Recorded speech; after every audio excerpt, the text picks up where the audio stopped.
Our bathroom tile finally came in so we can get started tiling the shower. I'm starting with the floor, and after watching a bunch of videos from actual professionals, I decided to try making a template. I don't know why, but we had a bunch of these wooden yardsticks lying around, so I used them to make it.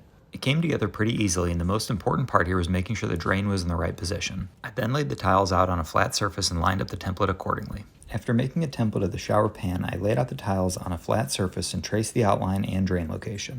I also numbered each sheet to keep them straight. Since these are mosaic sheets and my tile saw is old and cheap, I use my grinder with a diamond blade to cut the tiles.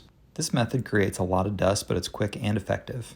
I then dry fit the tiles to ensure the template and drain placement were accurate. With the tile laid out and drain placement determined, I used a grinder with a diamond mesh blade to cut out a rough hole for the drain. I snuck up on the corners, cutting both the top and bottom of the tiles to get as close as possible without screwing up or having to start over. I then broke the waste pieces away, and since the corners are rounded, I used a diamond chamfering cone to grind away everything up to the drain outline. It was a little tricky and tedious, but I took my time and it turned out great. Like and follow for more DIY videos like this.